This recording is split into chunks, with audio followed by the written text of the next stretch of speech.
This is Dr. Elaine Phillips in her teaching on Introduction to Biblical Studies. This is session number 7, Central Arena, the Hill Country.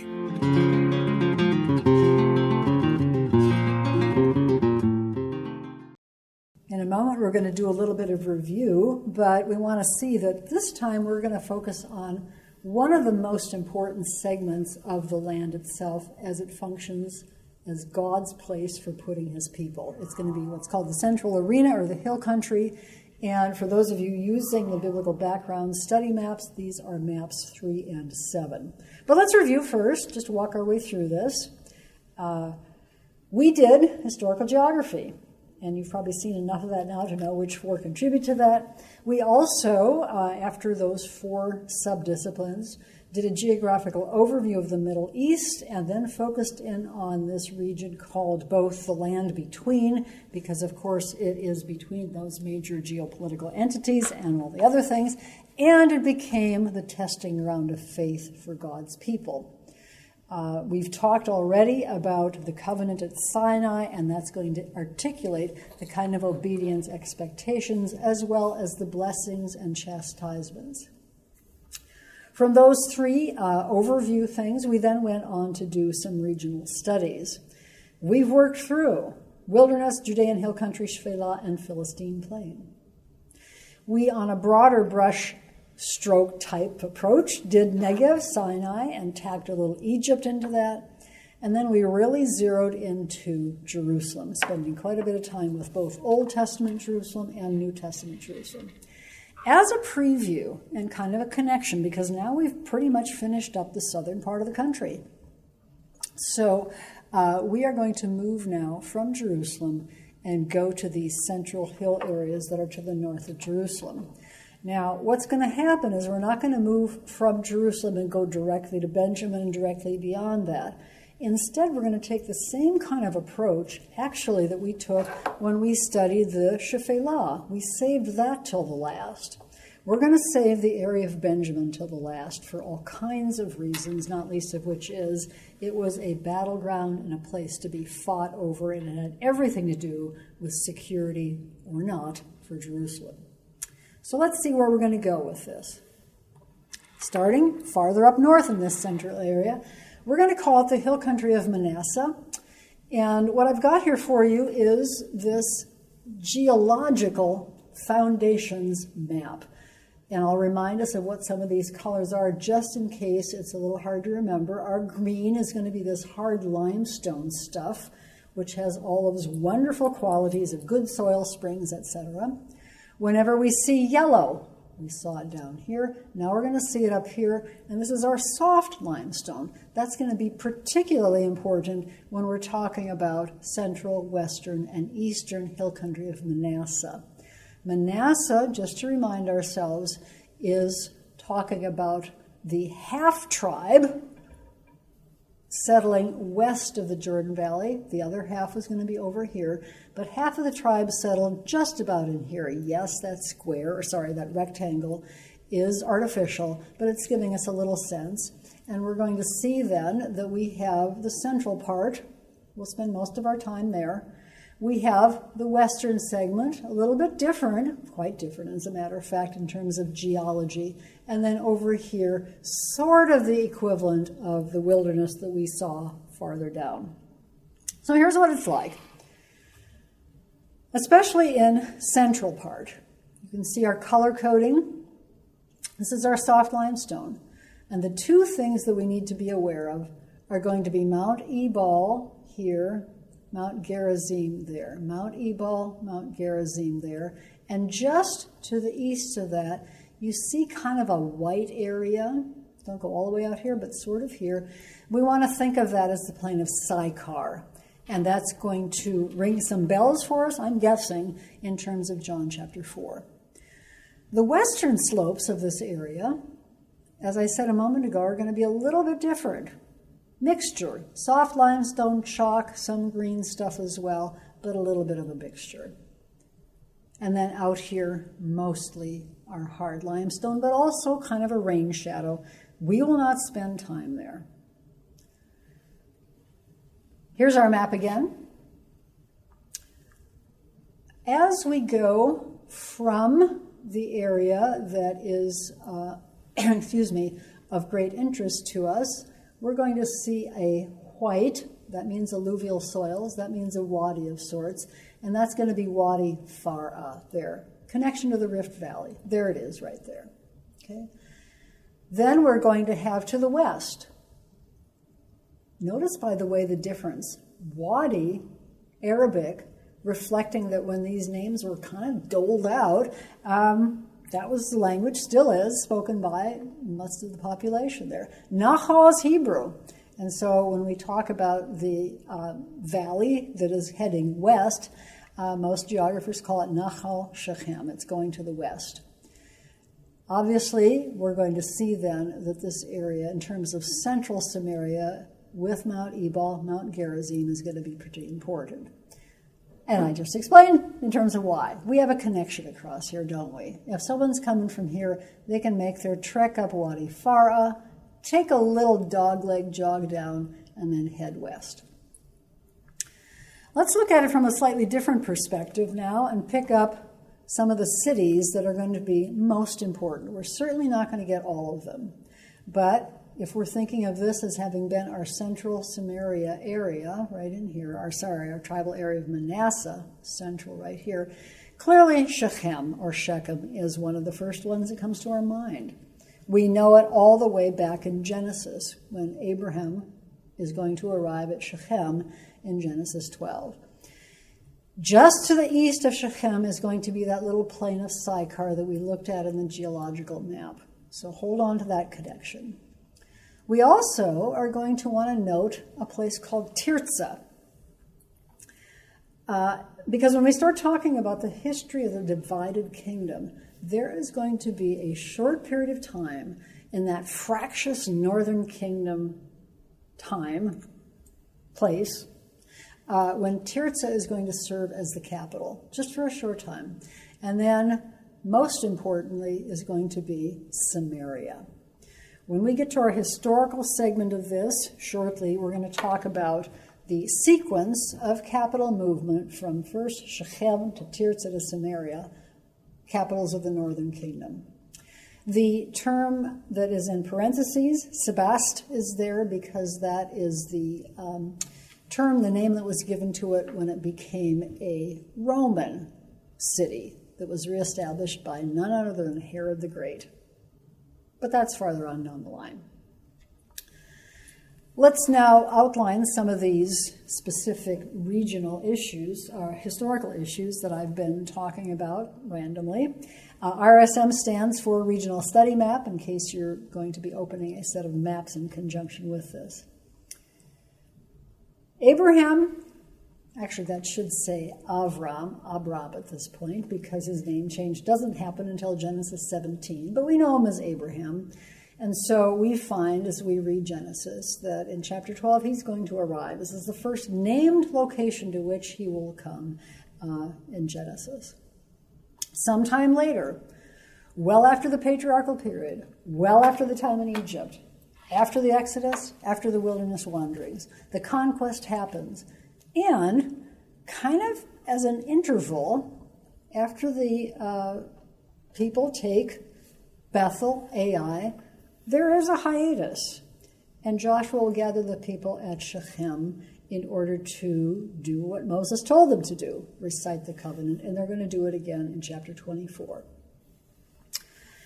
Going on down farther, past the United Monarchy, death of Solomon, tumultuous time.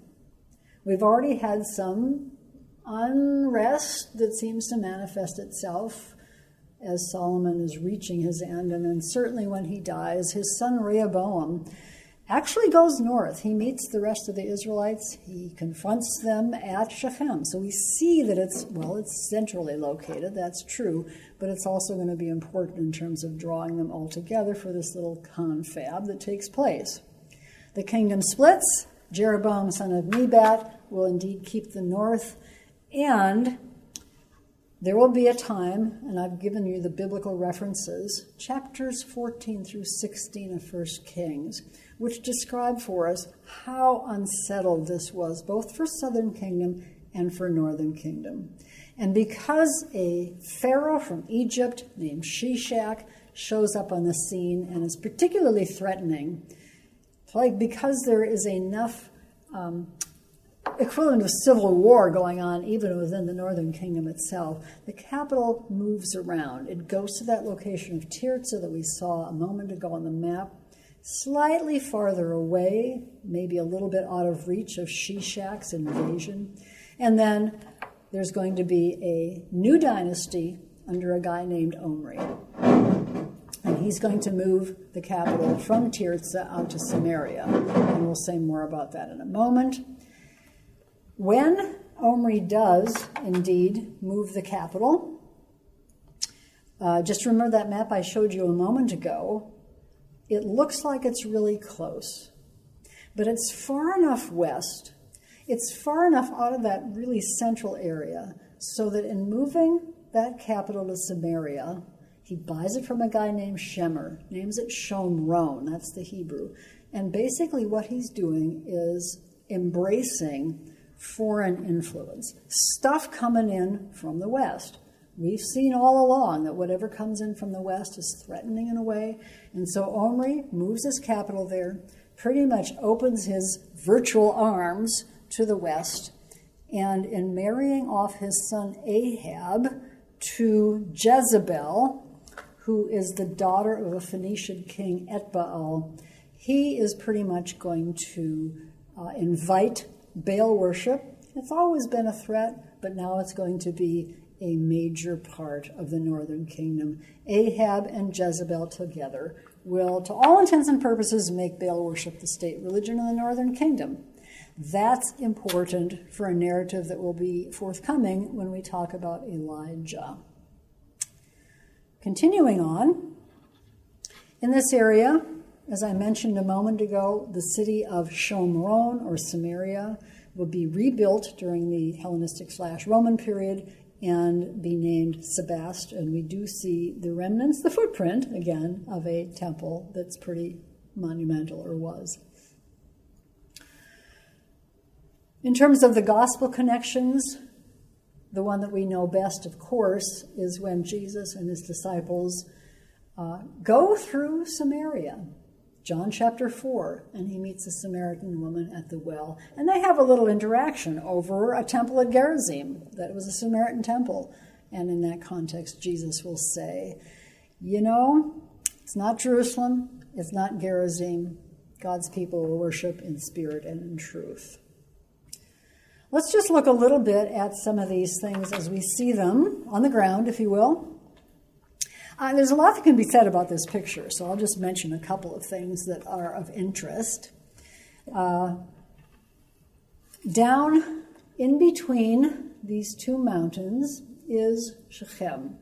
It's now modern-day Nablus. Neapolis was the name in the Greco-Roman period, and the modern name Nablus is preserving that, actually. You can hear it, Neapolis, Nablus.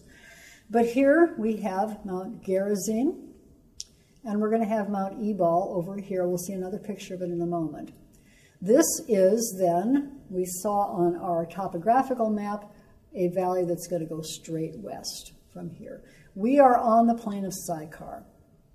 And on that plain of Sychar, you can see sheep and a goat as well.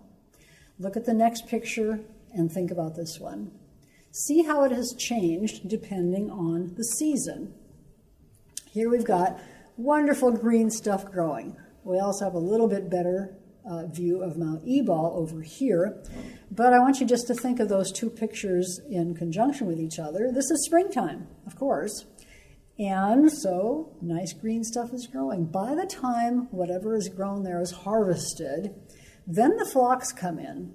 And you have a very lovely symbiotic relationship because they are sort of grazing on the stubble that's left.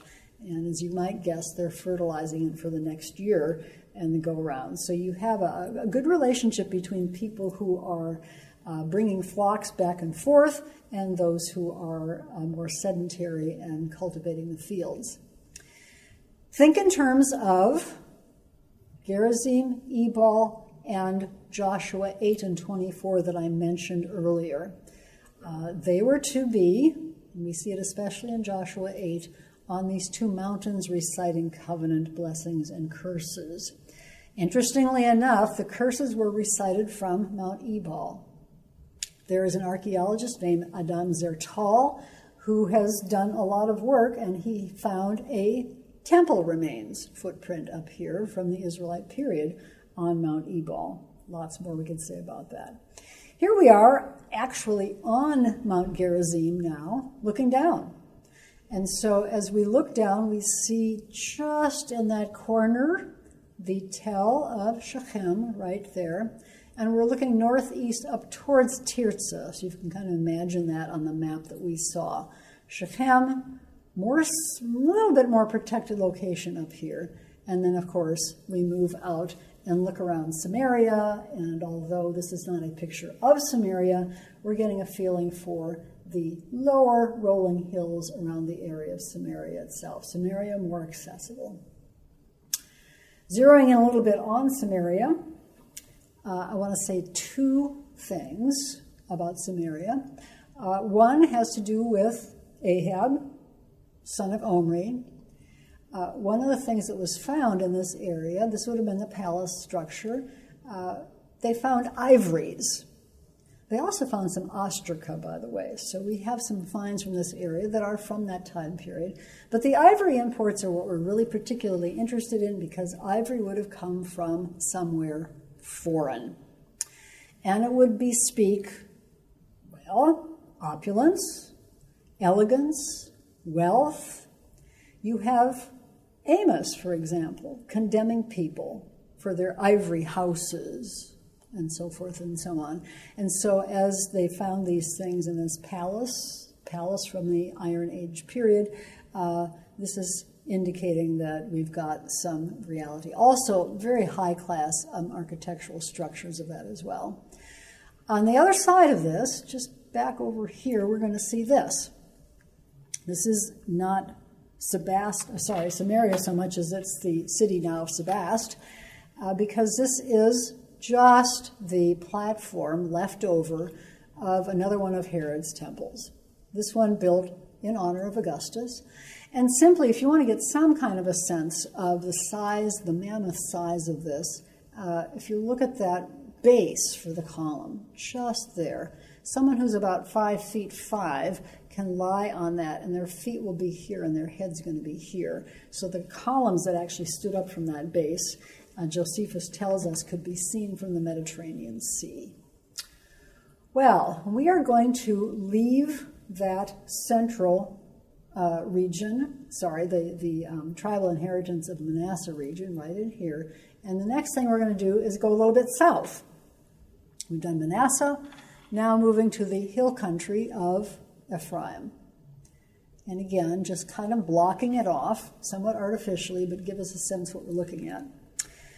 And obviously, if you're looking at this, the first thing you want to focus on is the primary color that's evident in that whole thing that's outlined, and it happens to be our green, which is indicative of our hard limestone. This tells us the things we already know, doesn't it? Just got to see that color, and we got a good idea what's going on. It's hard limestone. It's rugged, deep V-shaped valleys, great soil, springs, all those things that are making it a really good place for God's people to be.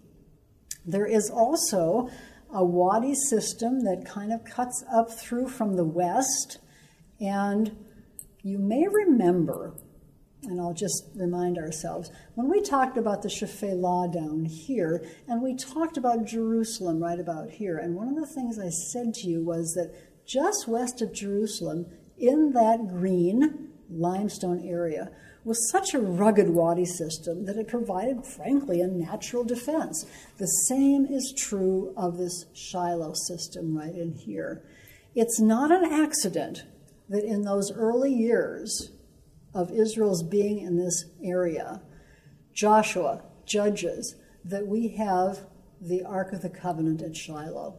It was protected in that location. We'll come back to that when we talk about cities, which is going to be right about here. There's Shiloh. Look at the topography. Again, hard to get a sense of it, but we get a little bit of an idea that it's a rugged area, easily protected. Shiloh would be a place to keep your most precious thing, which was the Ark of God's Covenant. Spends its time in Shiloh. We also have in this region the combination of Bethel and Ai, two cities that are significant in terms of the conquest, which started at Jericho and went up. Remember the issue? First time with Ai was an absolute catastrophe, but then they would take it and finally control this region here, the Bethel Ai and the Bethel Plateau. We'll come back to that. Another set of cities that we need to note.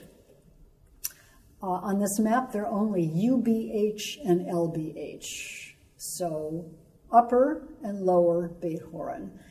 And although it doesn't look really particularly impressive, what this is indicated by the fact that we've got a red route. Red's a little bit vague here, but let's just track something if we can. Track with me.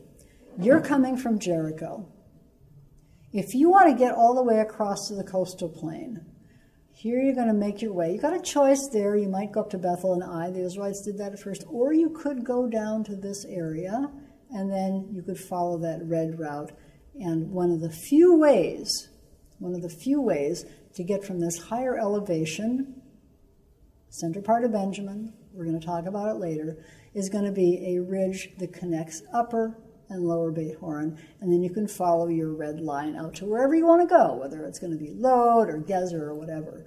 So Upper and Lower Beit Horon show up a lot. They show up in the conquest narrative. They're actually mentioned there. So here we are with our history. Just a couple of things, many more as you read your texts.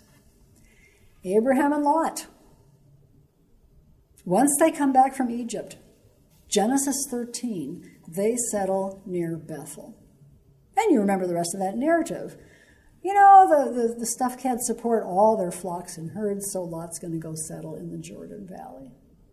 Jacob's going to also be at Bethel. He happens to have a dream there. There's the conquest that I mentioned already, coming up and taking that area around Bethel and Ai. And then as the Israelites come up to help the Gibeonites, we're going to talk about that later. Think conquest, here specifically Joshua 9 and 10. All of this is significant territory. Mentioned the fact that the tabernacle is at Shiloh during this time.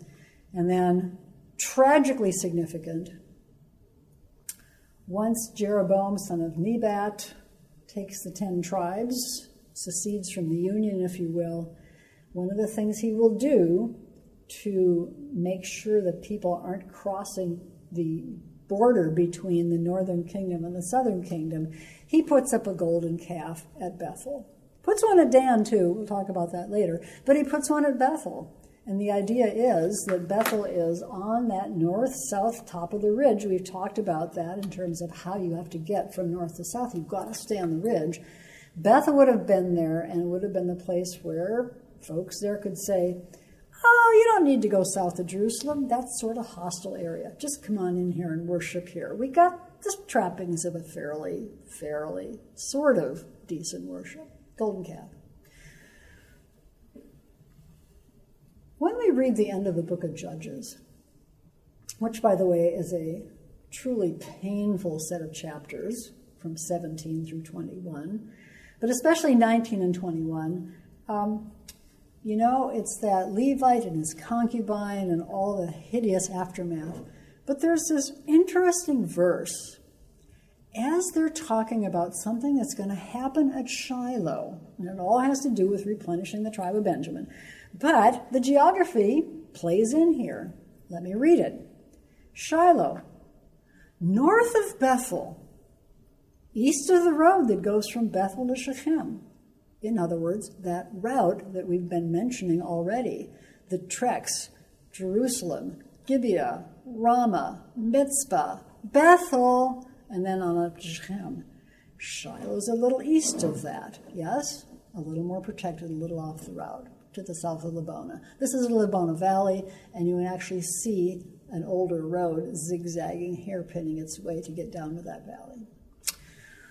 Okay, well, we've done hill country that belonged to the half-tribe of Manasseh, hill country of Ephraim, which much more protected, as we've seen, and now, by way of contrast, small but vulnerable and open hill country of Benjamin. Here it is in the ellipse. So let's see what it looks like first. Although it's small, it's strategically significant. And this picks up on something I said a moment ago about a route going right across here and that interesting place called Upper and Lower Beit Horon. Benjamin has at its center point a plateau. That green stuff there spreads out a little bit more. It isn't just the ridge that we've been chatting about. It now spreads out a little bit more. By the way, this blue line here is watershed, in case you've been wondering. That's not a road, it's watershed.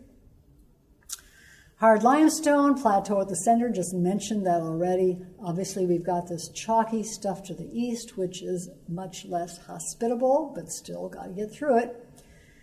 And been talking about the routes. The ridge route goes north-south. We'll look at the map that has routes on it in a moment, but it's going to follow the top part of that, and then interesting east-west routes with Ramah. We'll talk cities in a moment. Okay, here we go. Now, because there is such a clutter of important cities in Benjamin, I think I've avoided putting all kinds of arrows on here because they block everything else out.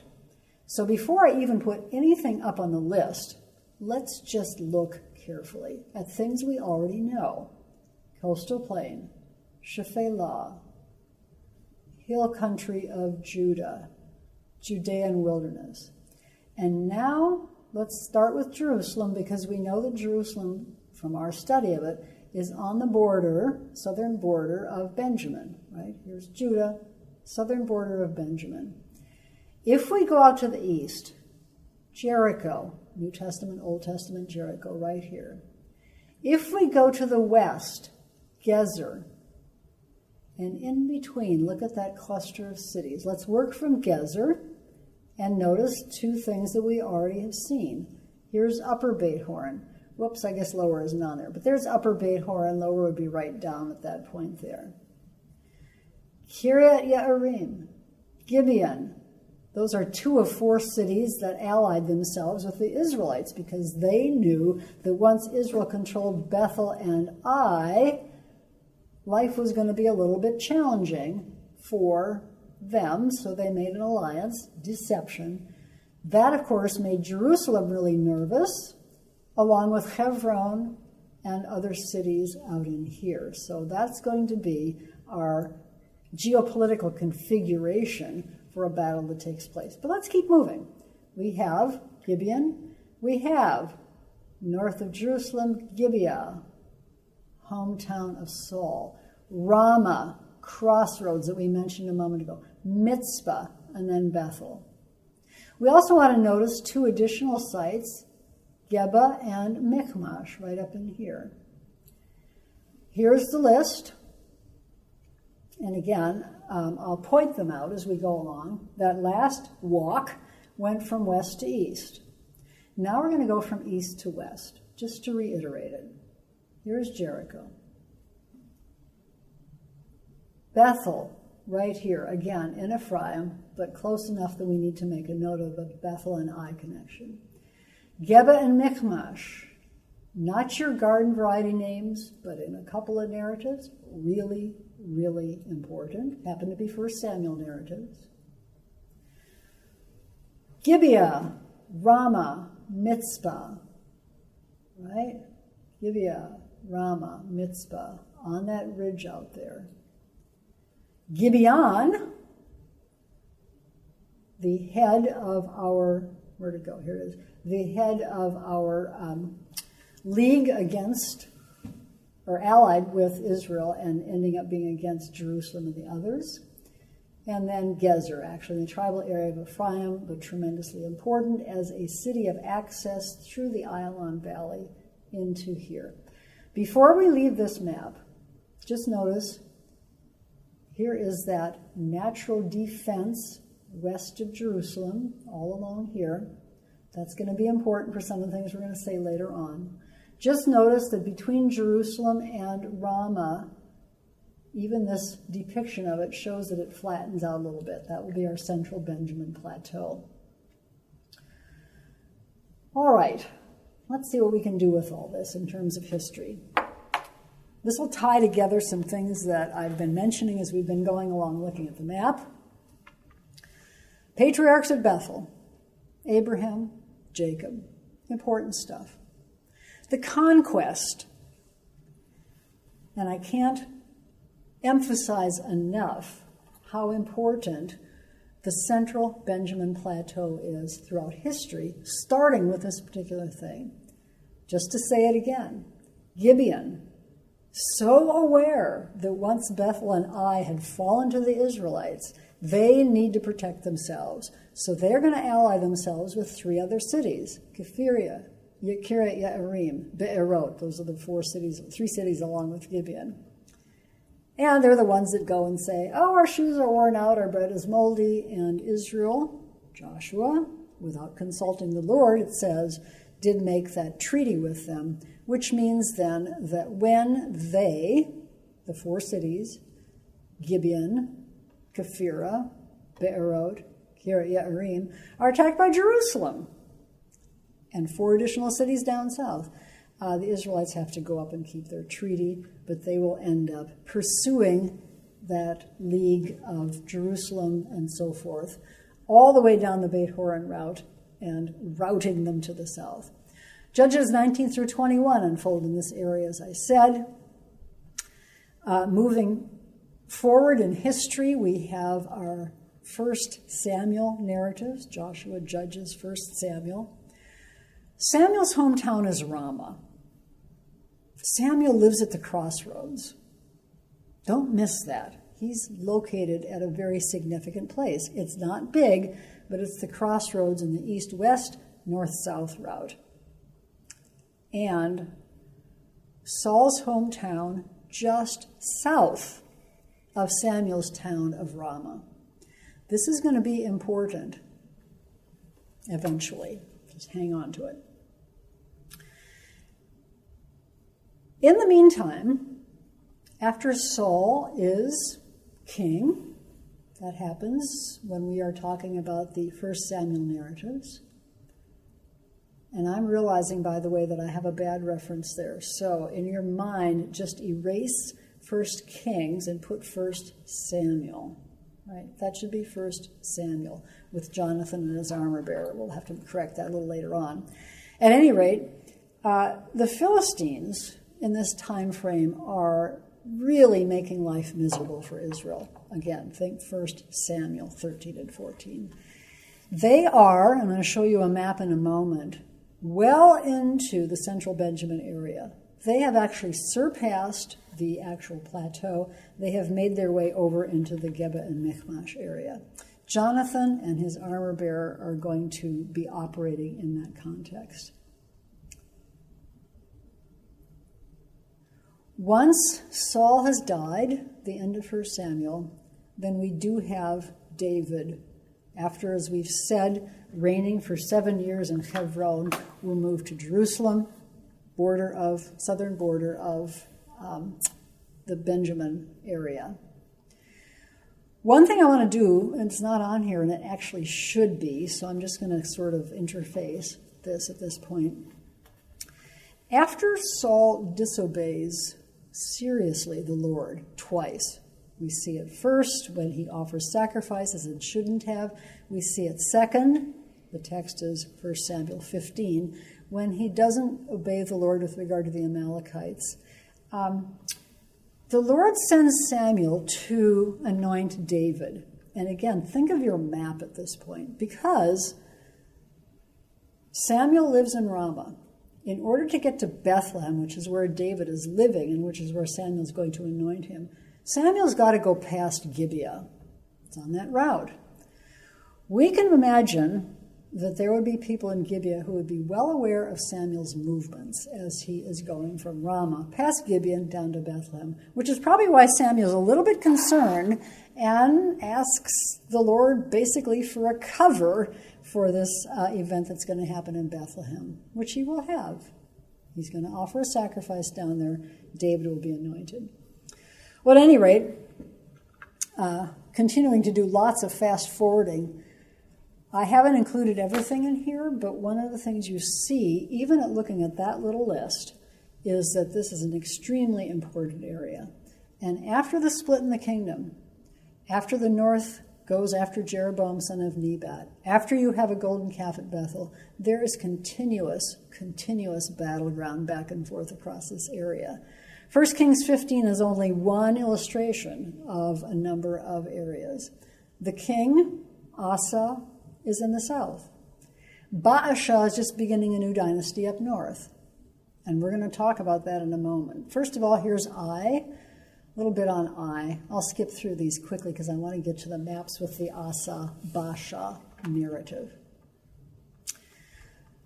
I realize that this doesn't look like perhaps what we would think of as tableland. That's what we think of as plateau.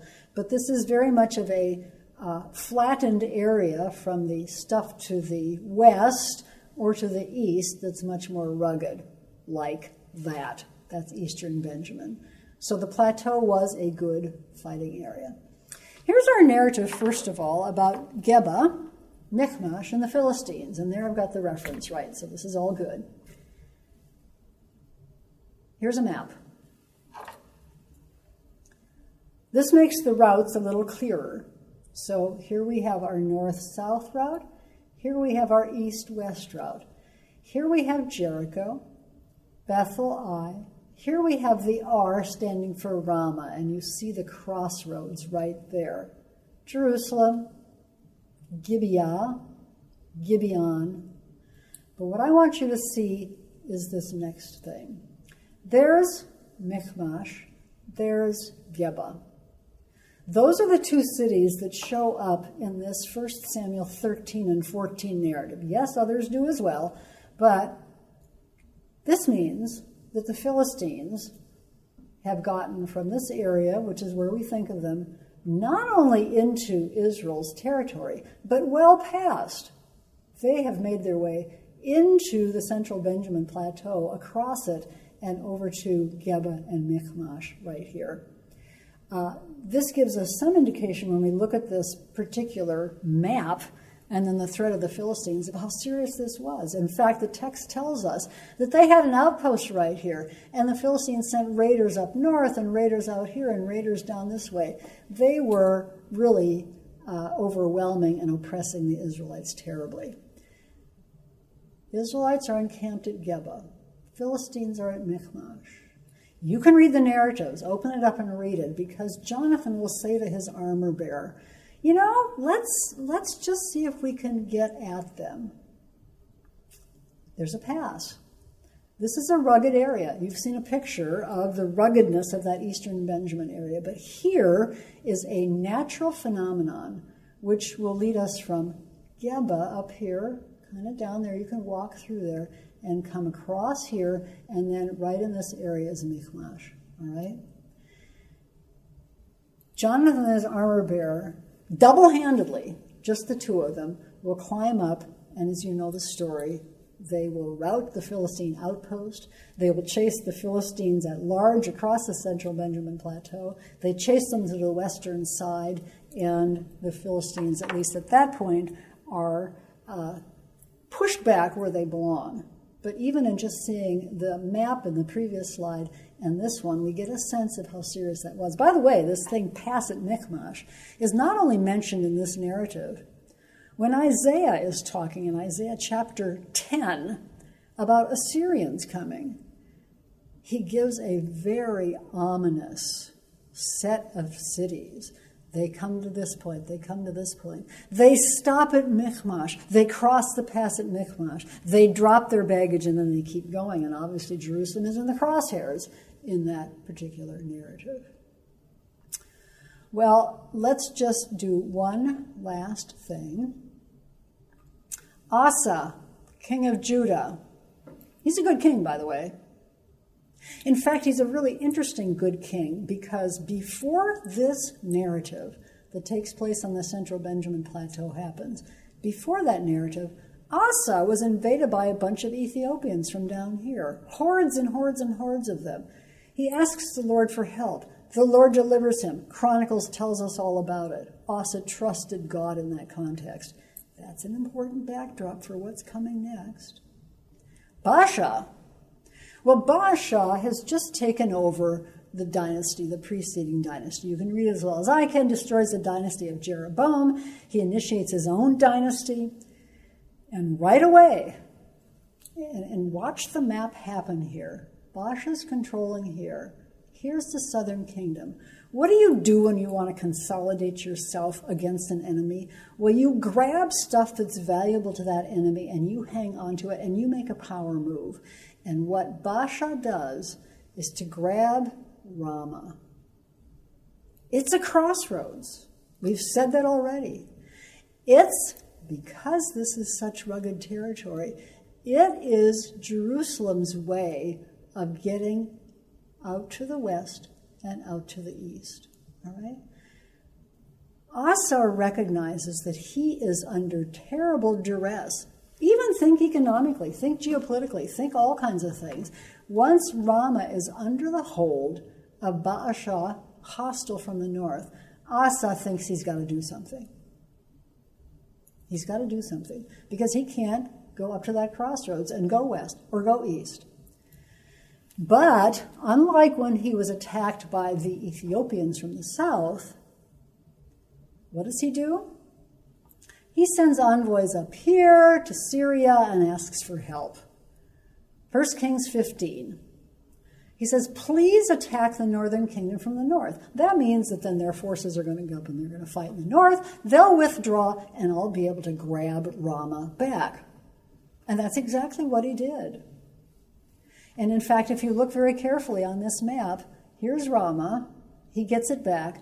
And the text tells us specifically that Asa fortified Geba and fortified Mizpah.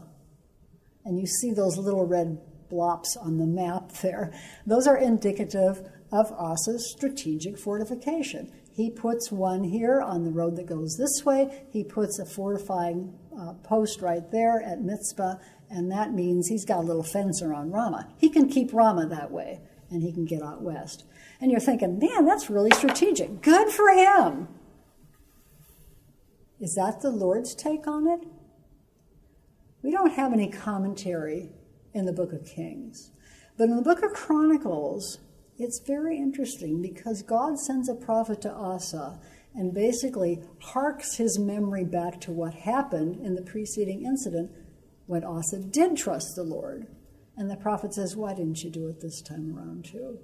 So even though that strategic move looks fairly good on the map and may have looked really good to Asa, it was a mistake. It was indicative of the fact that he was not being trusting.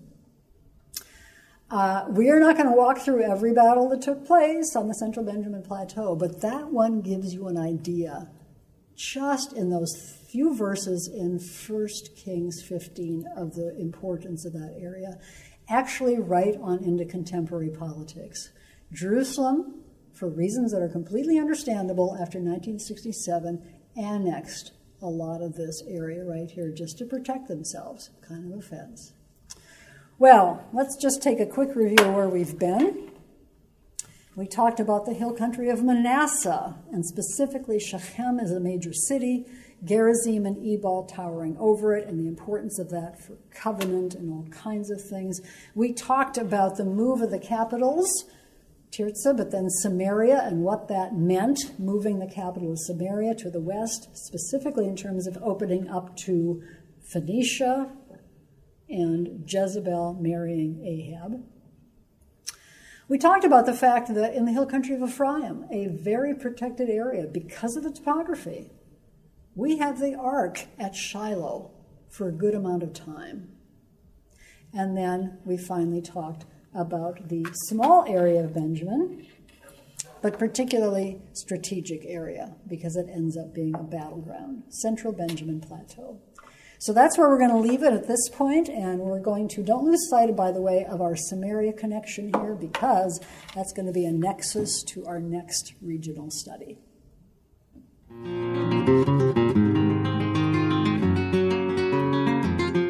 This is Dr. Elaine Phillips in her teaching on Introduction to Biblical Studies.